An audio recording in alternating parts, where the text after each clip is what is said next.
Telangana vision document 4 గోడల మధ్య తయారు చేసింది కాదని నిపుణులు, ఆర్థికవేత్తలు, ప్రజలను భాగస్వామ్యం చేశామన్నారు ముఖ్యమంత్రి రేవంత్ రెడ్డి. గ్లోబల్ సమిట్ లో భాగంగా తెలంగాణ విజన్ డాక్యుమెంట్ ను రిలీజ్ చేశారు CM Revanth Reddy. Education, irrigation, technology రంగాల అభివృద్ధి లక్ష్యంగా పెట్టుకున్నామన్నారు. దేశం $30 ట్రిలియన్ ఎకానమీని లక్ష్యంగా పెట్టుకుంటే తాము $3 ట్రిలియన్ ఎకానమీని లక్ష్యంగా పెట్టుకున్నామన్నారు. 100 ఏళ్ల స్వతంత్ర భారత్లో తెలంగాణ పాత్ర గొప్పగా ఉండాలనేదే తమ ఆలోచన అన్నారు Revanth. Sky above Hyderabad transforms into a canvas brought to life by a fleet of 3,000 drones. This is the Telangana Rising Global Summit 2025, and this display is a dynamic blueprint for the next 2 decades of growth. This is the rise of a new India, the rise of a new global power. ప్రపంచంలోనే ఉన్నతంగా అభివృద్ధి సాధించగలిగిన శక్తి సామర్థ్యాలు మనకున్న ఆశించినంత స్థాయిలో ప్రణాళికబద్ధమైన అభివృద్ధి జరగకపోవడం వల్ల ఈనాడు ప్రజలు ఆశిస్తున్న స్వేచ్ఛ, సామాజిక న్యాయం, సమానమైన అవకాశాల కోసం ఈ ప్రాంతం ఎదురుచూస్తున్నది. అందుకే ఈనాడు 4 కోట్ల తెలంగాణ ప్రజల యొక్క ఆకాంక్ష స్వేచ్ఛను, సామాజిక న్యాయాన్ని, సమానమైన అవకాశాలను అందించాలి అని తెలంగాణ రైజింగ్ 2047 విజన్ డాక్యుమెంట్ని ఈరోజు తెలంగాణ రాష్ట్ర ప్రభుత్వం తీసుకురావడం జరిగింది. 2047కు ఉన్న ప్రాధాన్యత ఈ దేశానికి స్వతంత్రం వచ్చి 100 సంవత్సరాల విజయోత్సవాన్ని మనం నిర్వహించుకోబోతున్నాం. మరి ఆనాటికి మన దేశం ప్రపంచంలోనే ఒక గొప్ప బలమైన ఆర్థిక దేశంగా, ప్రపంచంలోనే 4వ ఆర్థిక అభివృద్ధి చెందిన దేశంగా అవతరించాలని భావిస్తున్నది. దానికి దేశ ప్రధానమంత్రి నరేంద్ర మోడీ గారు $30 ట్రిలియన్ ఎకానమీని టార్గెట్గా పెట్టుకొని వికసిత్ భారత్ కార్యక్రమాన్ని తీసుకొని ముందుకు వెళ్తున్నారు. ఆ కార్యక్రమంలో తెలంగాణ రాష్ట్రం ముందు బాగాన నిలబడి తెలంగాణ రైజింగ్ 2047కి $3 ట్రిలియన్ ఎకానమీగా అవతరించాలని, ఈనాడు దేశ జనాభాలో మనం 2.9% ఉంటే మనము 5% ఎకానమీని, జీడిపిని కంట్రిబ్యూట్ చేస్తున్నాం. సో ఈనాడు మన ప్రణాళికల వల్ల, మన విజన్ డాక్యుమెంట్ వల్ల, మన భవిష్యత్ అభివృద్ధి కార్యక్రమాల వల్ల $3 ట్రిలియన్ ఎకానమీ 10% ఆఫ్ జీడిపిగా అవతరించాలని ఒక లక్ష్యంగా పెట్టుకొని మనం ముందుకు వెళ్తున్నాం. అందుకే ఈనాడు ఈ ఆలోచనను 4 గోడల మధ్యలో నలుగురం కూర్చొని మాట్లాడుకొని చర్చించుకొని తయారు చేసిన ఒక కాగితం కాదు.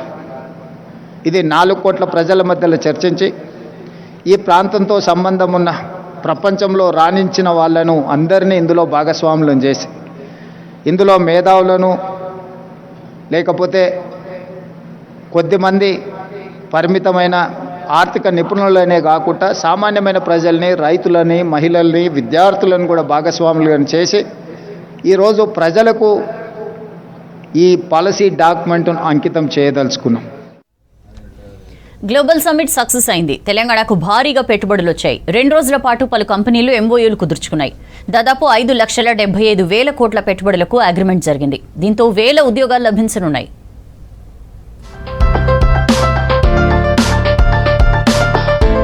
గ్లోబల్ సమ్మిట్ వేదికగా రాష్ట్రానికి పెట్టుబడుల వరద పారింది. 2 రోజుల పాటు జరిగిన సమ్మిట్లో దాదాపు 5,75,000 కోట్ల పెట్టుబడులు వచ్చినట్లు ప్రభుత్వం ప్రకటించింది. వివిధ కంపెనీలతో వరుసగా భేటీ అయిన రేవంత్ రెడ్డి పలు కంపెనీలతో ఎంఓయూలు చేసుకున్నారు.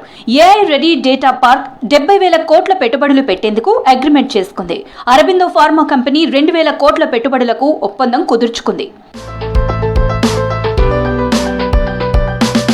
రాష్ట్రంలో 1,000 కోట్ల రూపాయలు పెట్టుబడి పెట్టేందుకు భారత్ బయోటెక్ ఇంటర్నేషనల్ సంస్థ ముందుకొచ్చింది. Contract research, development and manufacturing organization నిర్మాణానికి 1,000 కోట్ల రూపాయల పెట్టుబడి పెట్టనుంది. వచ్చే 4 ఏళ్లలో 200 మందికి పైగా ఉద్యోగాలు కల్పించనుంది. ఈ మేరకు ప్రభుత్వంతో ఒప్పందం కుదుర్చుకుంది.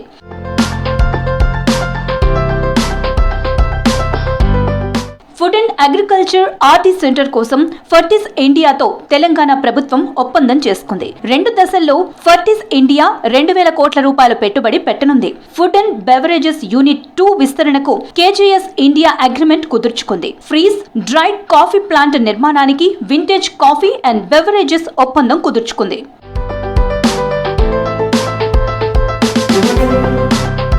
ఫుడ్ అండ్ ఎఫ్ఎంసీజీ తయారీ యూనిట్ కి ఆర్సీపీఎల్ ఎలక్ట్రానిక్స్ కాంట్రాక్ట్ మ్యానుఫ్యాక్చరింగ్ సేవల విస్తరణకు కైన్స్ టెక్నాలజీ ఒప్పందాలు కుదుర్చుకున్నాయి. 9,000 కోట్లు పెట్టుబడి పెట్టేందుకు జేసీకే ఇన్ఫ్రా, 3 దశల్లో 2,500 కోట్లు పెట్టుబడి పెట్టేందుకు ఆర్సీటీ ఎనర్జీ ఇండియా, 50 మెగావాట్ల క్లీన్ ఎనర్జీ డేటా సెంటర్ కి Aquilon Nexus, hyperscale data centre campus ఏర్పాటుకు ఏజీపీ గ్రూప్ ఒప్పందం కుదుర్చుకున్నాయి. పర్యాటక రంగంలో 7,045 కోట్ల పెట్టుబడులు పెట్టేందుకు ఒప్పందాలు జరిగాయి. ముఖ్యమంత్రి రేవంత్ రెడ్డి, మంత్రి జూపల్లి సమక్షంలో ఎంఓయూలు చేసుకున్నారు. 40,000 మందికి ఉద్యోగాలు, ప్రత్యక్షంగా 10,000, పరోక్షంగా 30,000 మందికి ఉద్యోగాలు రానున్నాయి. భారీ పెట్టుబడులతో ఫుడ్ ప్రాసెసింగ్, డేటా సెంటర్లు, ఔషధ రంగం, క్లీన్ ఎనర్జీ, ఎలక్ట్రానిక్స్ వంటి విభాగాల్లో పెద్ద ఎత్తున ఉద్యోగాలు రానున్నాయి. తెలంగాణ అభివృద్ధికి ప్రణాళికాబద్ధంగా కృషి చేస్తున్నామన్నారు మంత్రులు. తెలంగాణను ఇన్నోవేషన్ క్యాపిటల్ గా తీర్చిదిద్దాలని లక్ష్యంగా పెట్టుకున్నట్లు చెప్పారు. టూరిజం, క్రీడల అభివృద్ధికి ప్రత్యేక పాలసీలు తెచ్చామన్నారు. రంగారెడ్డి జిల్లా ఫ్యూచర్ సిటీలో వివిధ అంశాలపై చర్చల్లో పాల్గొన్న మంత్రులు అభివృద్ధితో పాటు పర్యావరణ పరిరక్షణకు ప్రాధాన్యం ఇస్తున్నామని చెప్పారు.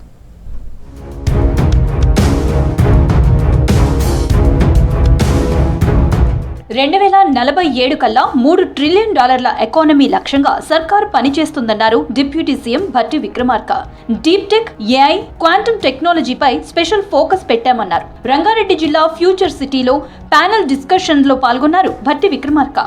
ప్రైవేట్ పబ్లిక్ పార్ట్నర్షిప్లతోనే అభివృద్ధి సాధ్యమని చెప్పారు. ప్రైవేట్ పెట్టుబడులు ప్రభుత్వంపై భారం తగ్గిస్తాయని చెప్పారు. We have recently announced Telangana Rising 2047. It is not a document. It's our pledge to the future.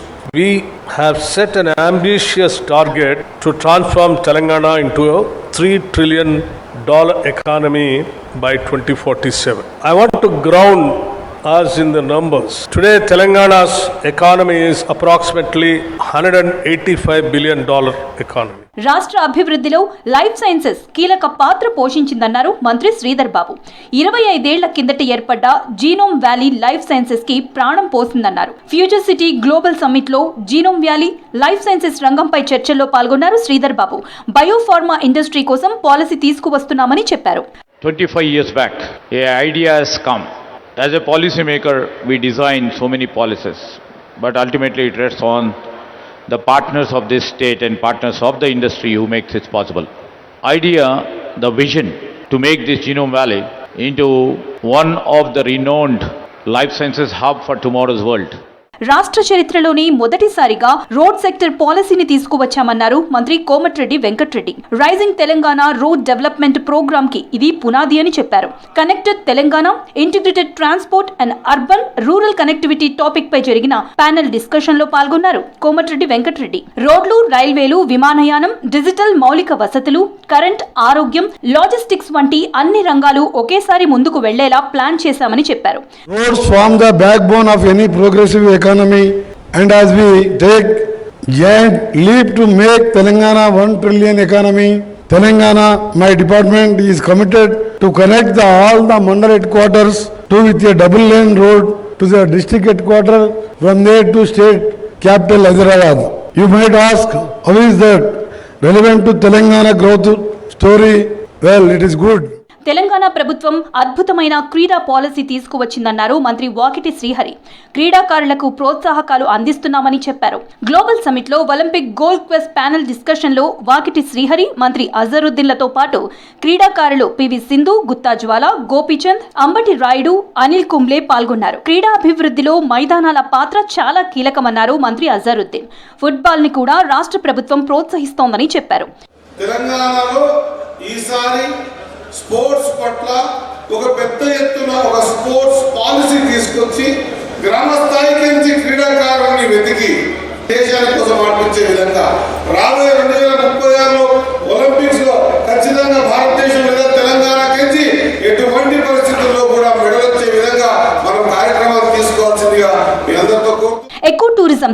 2047 నాటికి నెట్ జీరో లక్ష్యాలను చేరేందుకు రాష్ట్ర ప్రభుత్వం కృషి చేస్తోందన్నారు మంత్రి కొండా సురేఖ. తెలంగాణలో పచ్చదనాన్ని పెంచి వాతావరణ మార్పులను తగ్గించాలని పెద్ద ఎత్తున కార్యక్రమాలు చేపడుతున్నామన్నారు. గ్లోబల్ సమిట్ లో Telangana heritage, culture, future tourism session లో మంత్రి జూపల్లి కృష్ణారావుతో కలిసి పాల్గొన్నారు సురేఖ. శిథిలావస్థలో ఉన్న దేవాలయాల పునరుద్ధరణకై CGF తో నిధులు కేటాయిస్తున్నామని చెప్పారు.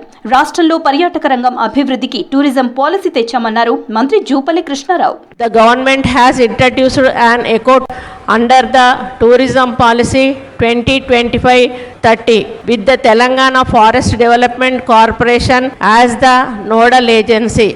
Our guiding principle is very simple: less structure, more experiences.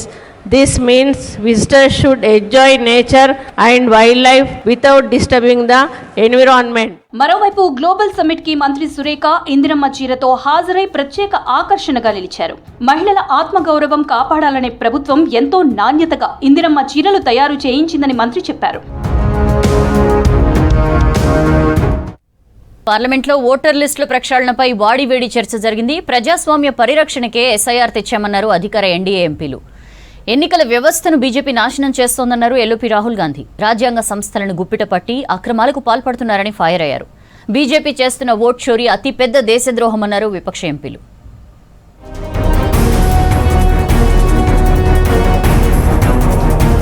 Voter లిస్టుల ప్రత్యేక సవరణపై చర్చతో పార్లమెంటు దద్దరిల్లింది. లోక్సభలో SIR పై అధికార, విపక్ష పార్టీ ఎంపీల మధ్య మాటల తూటాలు పేలాయి. ఎన్నికల ప్రక్రియలో సంస్కరణ తెస్తున్నామని NDA నేతలంటే సంస్కరణల పేరుతో ఓట్ చోరీ చేస్తున్నారని ఫైర్ అయ్యారు విపక్ష ఎంపీలు.